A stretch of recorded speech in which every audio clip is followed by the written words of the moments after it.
Evening, everyone, and thanks for that, Phil. And thanks again to everyone coming on to find out about where we are in terms of the roadmap into returning back to cricket, which we hope will be an exciting summer of play and opportunities. What we want to do tonight is that following on from last week, where we looked at the facilities and grounds, is just to give you a bit of a heads up of what's likely to come along in the next few weeks and then leading up over the summer as well.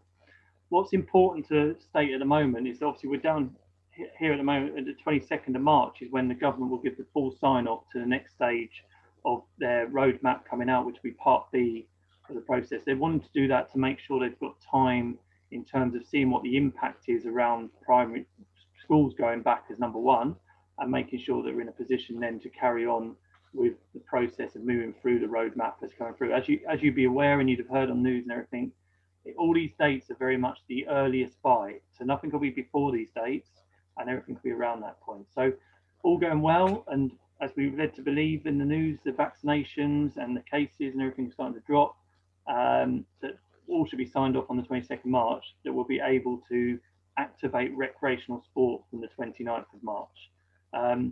What's coming out, and I'll come on to this bit, there's likely to be some guidelines and stipulations around them, as we don't know fully what they are yet, because actually, like I say at the bottom, it still requires the government to sign off fully on what they are on that 22nd of March date. From there, around the 5th of April, if the next stage is to be signed off, and everything is still continuing to move into where we want to be, and that's where outdoor hospitality will be able to be starting to be open up. And I'm sure some of you have already started to book places to meet up with friends and relatives. But that's again, it won't be any earlier in that date, and that's where we are. But for our cricket clubs, we will have to take into consideration the same guidelines and government restrictions around outdoor hospitality at that point. Moving forward to the next, which will be the 10th of May. Oh, no, not I thought you, yeah, go on.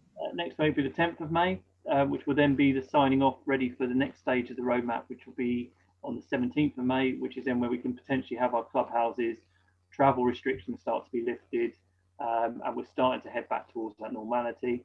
And then the big dates, which I think everyone's been talking about and looking forward to, that hopefully around about the 14th of June, everything has continued to move forward. And we're able to get to a point where the 21st of June is seen as that sort of that light at the end of the tunnel, and we're getting back to some kind of normality.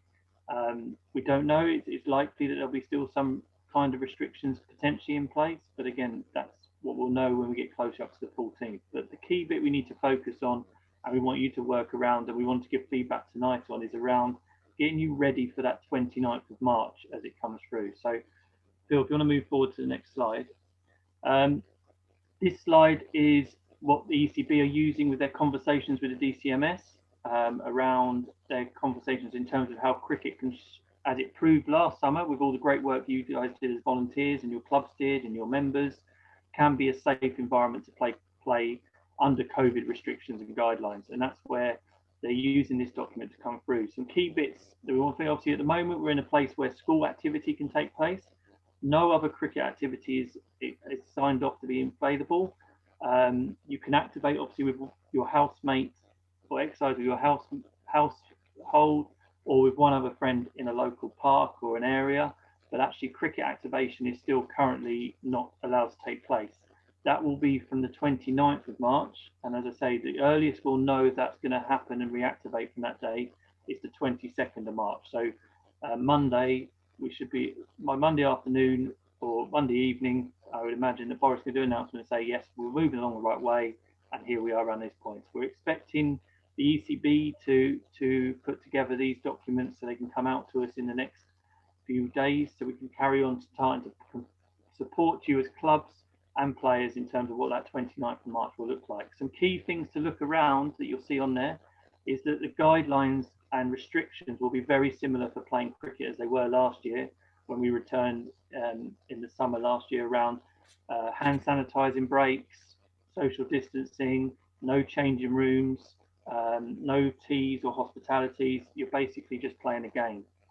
From DCMS's conversations with the team sports, so such as cricket, football and rugby, they have very still concerns around the travelling and spectators and people watching games. So there's going to be some restrictions we're expecting around spectators. how far you're allowed to travel for matches and games, and also in terms of what your plans are as a club in terms of risk mitigation for people arriving and people leaving your ground. These are going to be key areas we want to look at. It's also noticeable that after the 29th of March, it is potentially that there will still be restrictions around coaching numbers. So playing a game will be up to 30 participants, including your officials and people involved with that game. If there's a coaching setup, there is the chance after 29th of March it will still be the rule of 6 and going through. But I say this is an ongoing conversation with ECB and DCMS at the moment to agree the sign off from this. From there into 12th of April, as we talked about, we're then looking at potentially some indoor activities for juniors will be opening up. Still be the rule of 30 in terms of 30 participants, and also you will still likely to have some travel restrictions, but your outdoor hospitality will start to potentially be able to be used. Changing rooms and facilities will still be out of bounds within your clubhouse, but you will have to meet the government guidelines around outdoor hospitality. So whatever's in place around that point and the guidelines, you will have to follow through those processes. As we move up into May, that's when potentially the travel restrictions will start to relax, and also we're looking then around the potential of your indoor facilities and everything starting to open up a little bit more. But obviously these are all earliest by dates and will require things to carry on going in the right direction of where we are. So where does that leave you in the next few weeks in planning? And we're going to look at some options for you over the rest of this webinar going forward. But the key things to think about now are very much that from the 29th, you can have groups of 30 playing games of cricket. So if you've got 2 grounds at the same site, you can have 2 groups playing 2 matches of 30 people. Potentially, and we'll need the sign off fully from DCMS, you might, if you're doing a coaching session like a junior training night or an adult training night, you will need to think about that might still need to be in groups of 6 coming forward. So actually, how do you plan your timings for your sessions? How do you plan your timing for your matches and going through? Within that start-off process, you'll need to think about how far people are traveling for games and very much around your risk mitigation in terms of people arriving and leaving your venue. And even things that might be restricted during the learnings from the winter sports is if you've got a junior training night, your parents and spectators might not be able to stay and watch those games and training sessions going on. They might have to sit within their cars, but that's all still being in conversation with DCMS to get full sign off around what that will look like. Thanks, Phil. The other thing that's been brought into this year, and we are aware of some sessions taking place in coaching. As I've said, cricket is still currently suspended at the moment, apart from within an educational setting. That there are some sanctions that are going to be brought in this year that your clubs and leagues will be able to take away from this point. And it's worth bringing these to your attention last year. This is some of the learning that's taken place from last year, where there was some sanctions that were broken and suspensions that were broken around the cricket. So as you will see in there, leagues that you are members of, sanctions against you, it might be a suspension, it might be a fine, it might be that you are removed from the rest of the fixtures that year if your club is shown to keep going against the breaches around COVID this year. You also could be in a position if the club was seen as to be really going against the guidelines, that if you're a club mark club or a safe hands club, you could have that removed or revoked as well, going through that point. So these are sanctions that have been put forward by the ECB that will go to being agreed with DCMS as well, as a way of being able to manage and continue to show that cricket is a safe way and can play under a safe environment, limiting the risk of COVID around these points going through. Thanks, Phil. So key things for you guys that we want to raise you tonight is obviously we're in this prepare stage.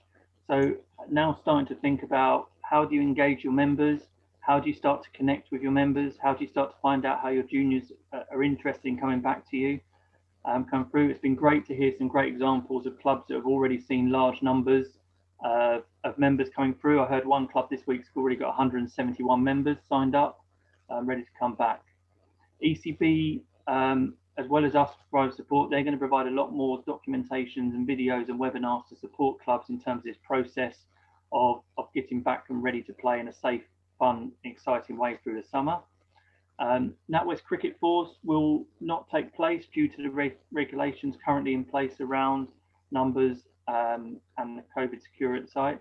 We do believe, from the information we had, that similar to last year, there will be a sign-up process for Cricket Force, and each club that signs up will be getting some support processes again, or equipment like last year. And those, remember, you've got sanitizers and hand gels and things to help you to run your club in a safe way and meeting all the current guidelines. As we then go into April, we start to get our season up and launch. So again, think about how you can get people back playing. As we said, it's likely that playing matches will be in groups of 30, but coaching might be still restricted within the numbers of Rule 6. So actually, how do you want to manage that first stage of getting people back up and playing? Remembering that actually, unlike last year, we won't have done any winter practice, any training. People might have been locked down. So actually, how can you start to get games, people reactivating into actually playing and coming through that period? And again, just making sure people are aware that your cricket club is back open and you're in a safe and fun, a COVID environment and come through. And then towards the back, as we all hope and we keep our fingers crossed, that 21st of June, we get the full sign off. We'll then really start to celebrate cricket, and there'll be plenty of options to link into things like the 100, test matches, county cricket that's going on, with a full-on recognition process at the back around the Oscars. Thanks, Phil. So the key messages from me for tonight is, yes, we are working for the 29th of March. Games, as long as the government sign off on Monday, you'll be able to play games after that date and re-engage back into cricket environment. As Graham will pick up later, there's probably conversations you need to do within your club around how you best support and manage that. So currently we're in the prepare stage. So start to think about how you start to market your club, how you start to reconnect with your members. Do you do some Zoom conversations, catch up? Do you do surveys? Do you get things back onto social media? Following on from last week's webinar, is your facility ready to go? It might be that first week in April, it's not ready for you to take part and get facilities. You need to spend a bit of time getting ready to activate and getting games back up and going through. Remembering everyone's going to want to get out there and get back playing, but we're also going to need to get that consumer confidence. So when people turn up, whether it's parents or your own players or members, they're going to want to feel confident that everything, like last year, is being thought of, risk mitigated, and it's taking the safety of our members and our players assumed. Making sure that's both teams. So how do you communicate when we get through to that playing stage with opposition and other people you're playing around those points? The other key thing, that looking at the work that's got to be put in place, how do you use this as a time to get some more people across your club supporting you with the volunteering around actually getting your club set up and processes? Because it might be slightly longer sessions now. There might need to be a process in place between games that you're playing. How do we get people to support us through that process and help to make sure that we carry on showing that cricket is a safe way to play and move forward? The play stage, again, like I say, thinking about how the adapted formats, we all comfortably adapted to the games last year, but your training sessions, how are you going to get people to and from games? What are you going to do with people waiting for games if you're going to play more than one game in the day? And making sure that once we get to that point, actually communication is probably going to be more important through that point than what it is now. So we keep constantly reminding people about the processes. We're communicating with our oppositions, we're communicating with our officials, communicating with local authorities so they're aware of actually you're in a safe environment and safe processes going through. And then collectively as a game, towards that back end of the summer, how do we celebrate that we've provided and run and engaged the cricket community, again, our local community, in terms of being able to provide a safe, fun, enjoyable experience for our local community to come and take part in cricket as we go through. So, thanks, Phil. Thanks, Dan. Prikey, anything you wish to add to that? Dan's covered the lot. I won't have to do anything. But no, good, Dan. He's too good. Absolutely. Well, we'll have some questions later. I will, obviously, there are just a few things I will pick up on, just to really reinforce the messages that Dan has put across. I think this next few weeks is vital for clubs to have that engagement with their players. I know some clubs will turn around and say, yeah, we've been talking all winter, in which case, don't listen to the next couple of minutes. But for the other clubs, if you've not really seriously started working out who actually is going to be okay to come back, you know, we're looking at a league season that we didn't have last year. Are we in a position to put people out? Look at your fixture list. Where are you going to play those matches? Can you seriously get there with an 11? And also from the opposition's point of view, can they come and visit you? And it might be that you need an early call with your league to just let them know what the situation is.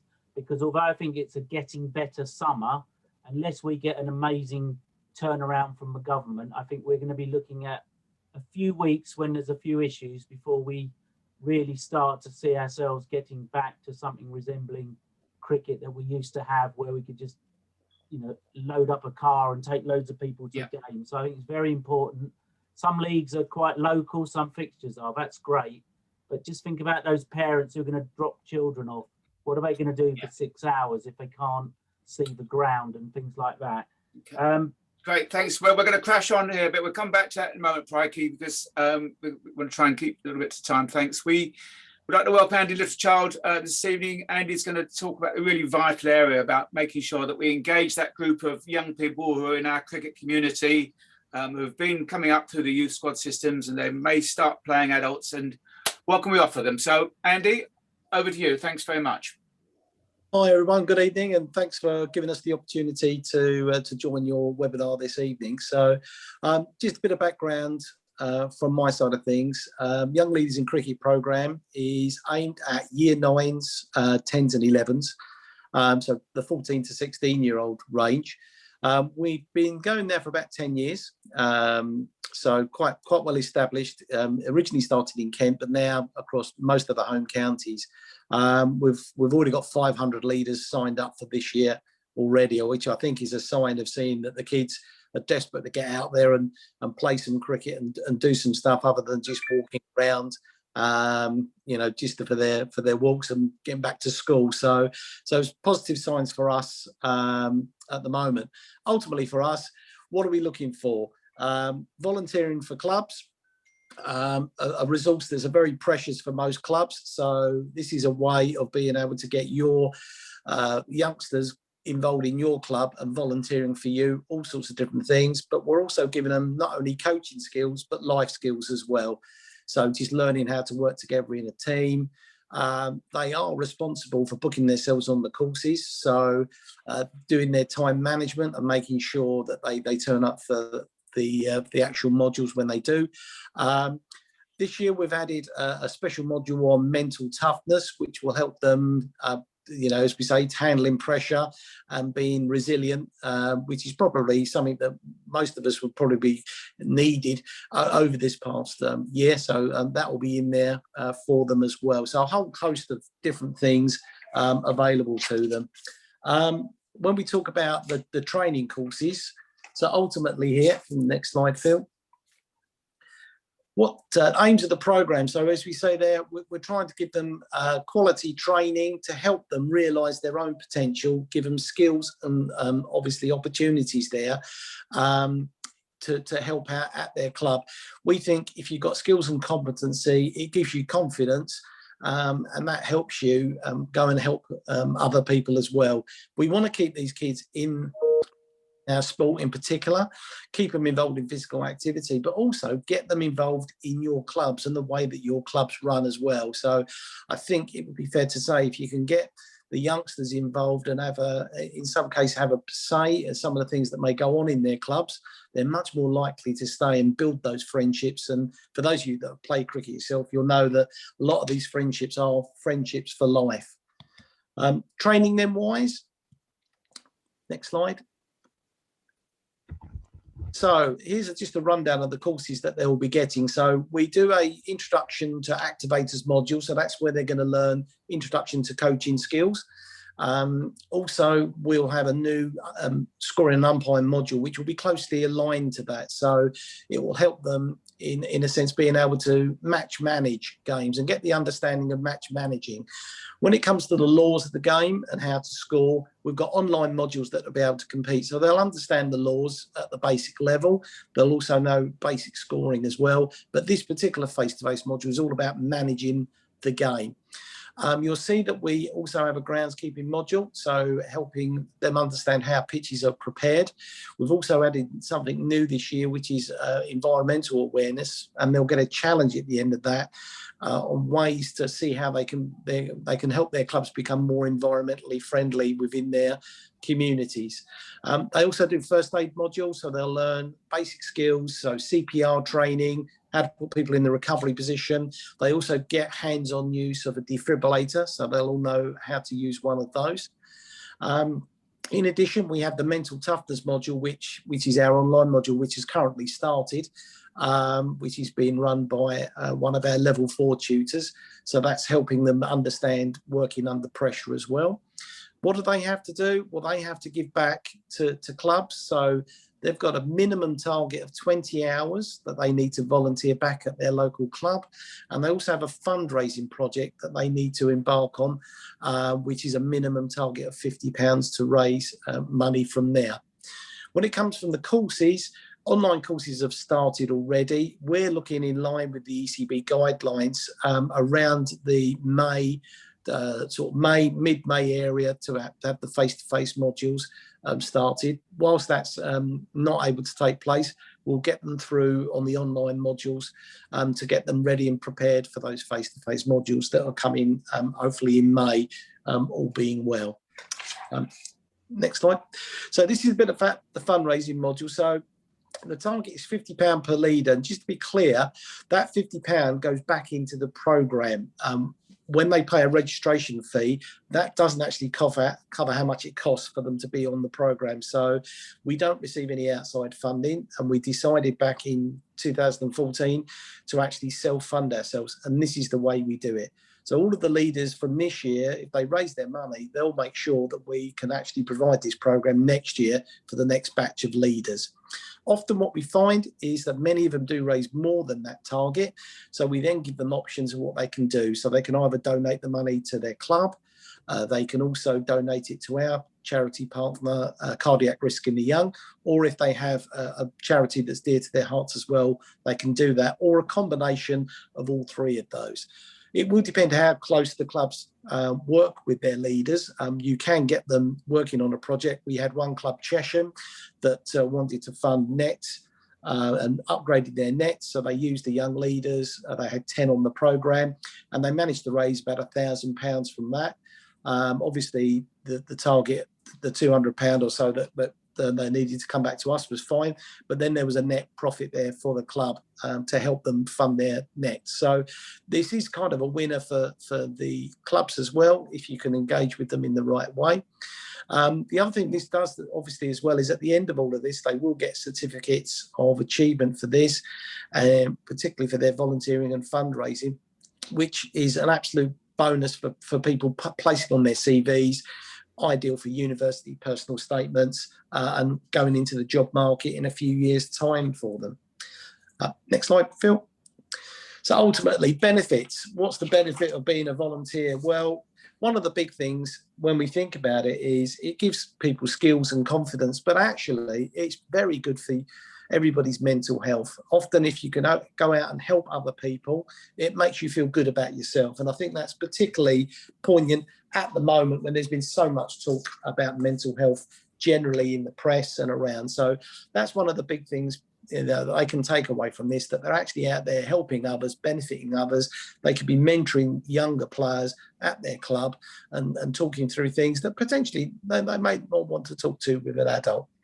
Obviously, this is going to give them skills. This is going to upskill them. This is going to be great for their CVs, help them with those personal statements, trying to get those jobs.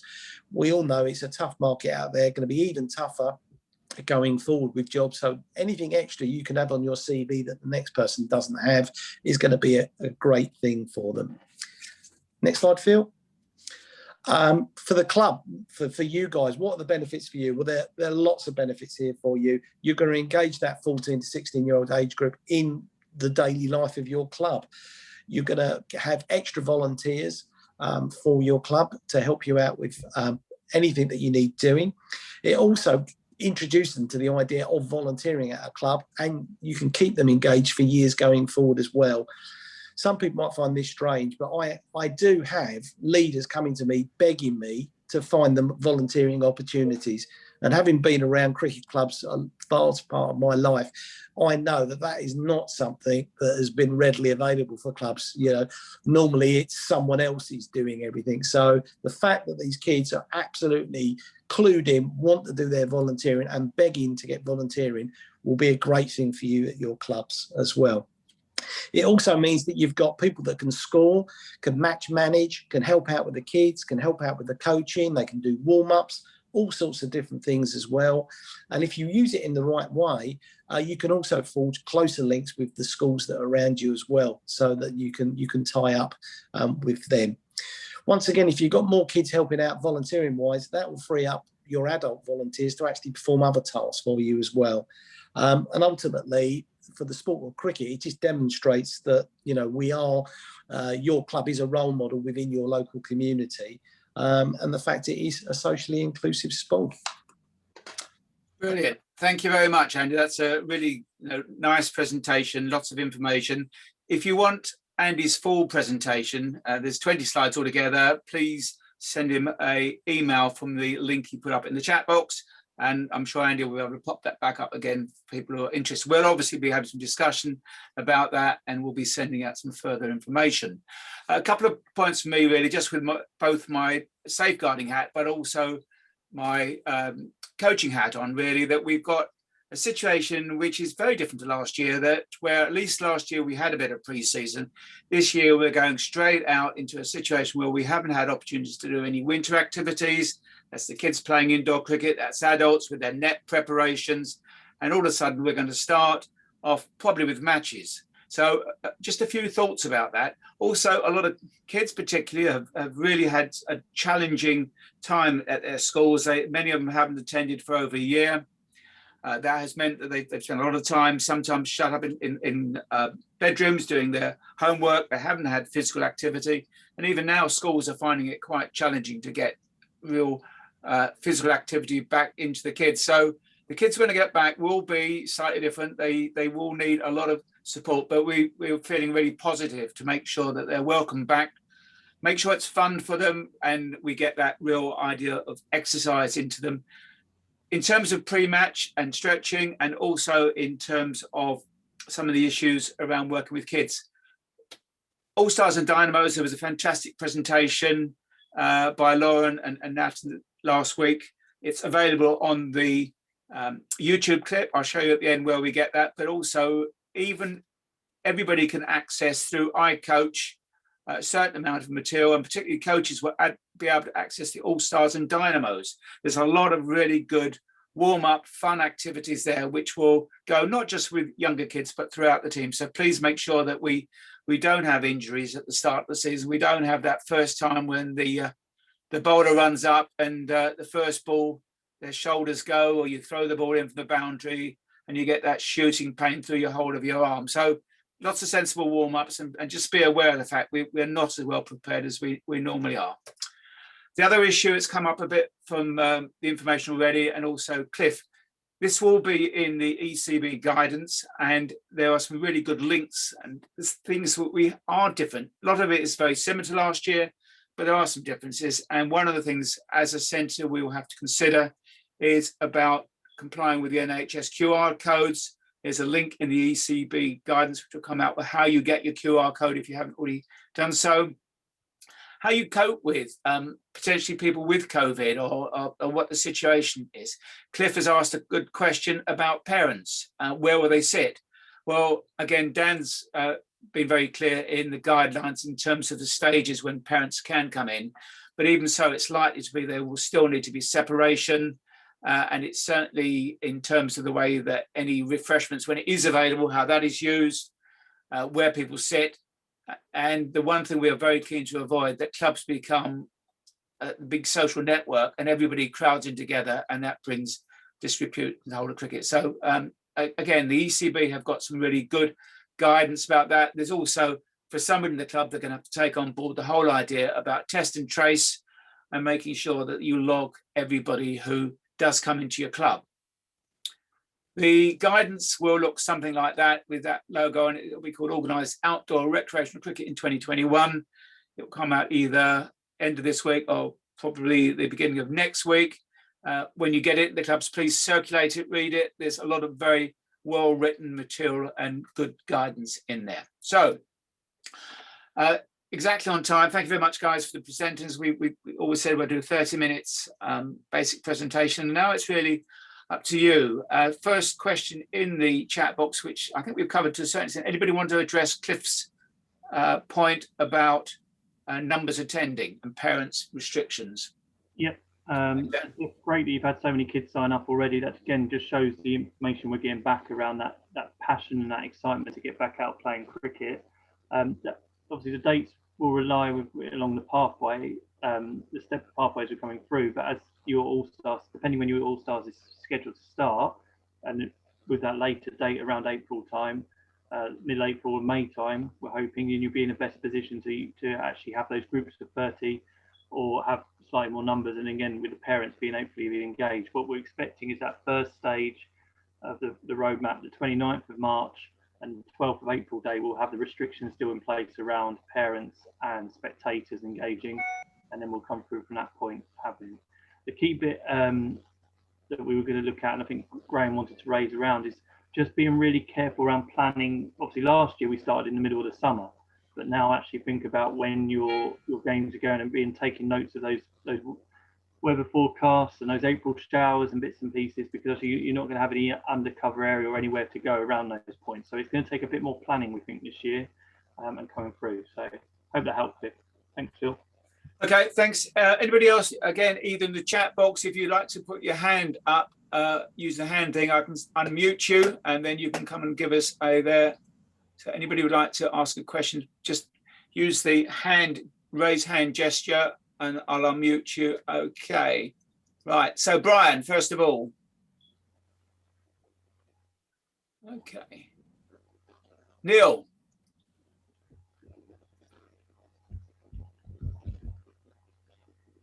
Hi, can you hear me? Yeah, we can. Yeah, good. I was just wondering if you've got any more details on the travel and the distances, because we travel over 50 miles for one of our early games in the league. Just wondered what the guidance is likely to be. No, that's being discussed with DCMS at the moment. And as I said, that won't be signed off until the 22nd because they're seeing what the impact of schools opening are. But we're expecting there to be local limitations. But how far that is, we don't know whether that's within county or within a local area that you are. That's currently under the guidelines. As soon as we have that, then we'll send it out to you around that around that impact. But I would certainly plan for those first few games not to be travelling too far at Red Point. Because the other thing we have to be prepared for and be adaptable to is that potential local lockdowns could come in as well. So even though we move along this roadmap, it could move back, it could be paused, and you could end up with some kind of local lockdown happening as well. So yeah. We don't have the exact answer at the moment, Neil, but we've been told to prepare that there will be some, as with the government society's messaging around staying local, that they'll expect the teams to stay local as well. That'll be a really complicated issue for leagues who have already prepared their fixtures. Yeah, and they've been made aware of that as well. Yeah. Thank you. Good. Thanks, Neil, for the question. Brian, have you got a question? Yes, please. Andy mentioned the training starting for young leaders. Is it possible for any young people to get on the programme for this year, please? And if Andy, so, over to how? Yeah, we're still taking registrations at the moment. What helps us is the fact that we can't do the face-to-face modules until at the earliest May anyway. So we have online modules going on from now until about that time. So yeah, we're still taking registrations at the moment. So happy to do that. How do we get that to you, please, Andy? If you drop us an email afterwards, and then we can go through. What we tend to do is we do what we call an infused presentation. So we invite the parents and the leaders to come on, and we give them a bit more details about the programme, and then they can decide whether it is right for them. And then we can send out all the registration and joining process after that. Thanks, Andy. Thank you very much. Bill Starr, have you got a question?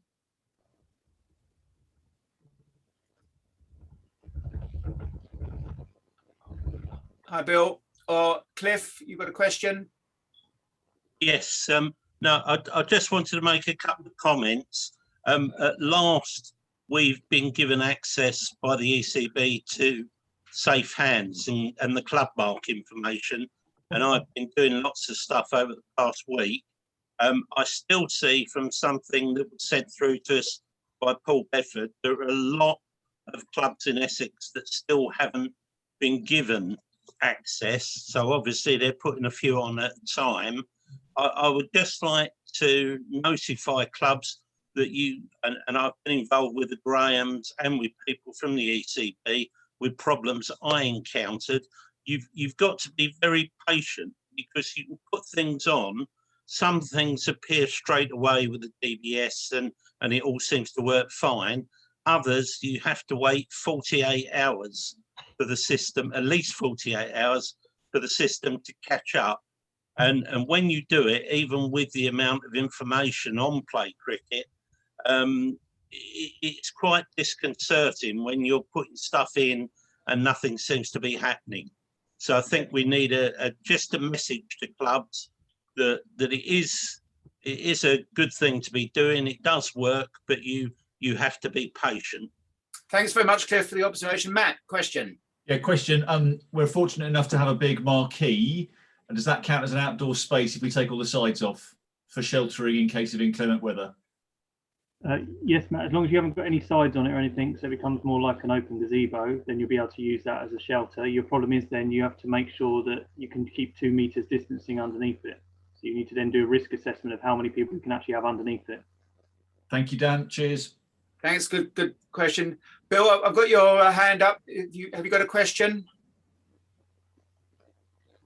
Anybody else like to put your hand up, raise the hand, use the icon at the bottom of the page, just click on that raise hand and I'll unmute you and you're going to ask your question. If there's not, we'll just see if there's any final closing remarks from the presenters.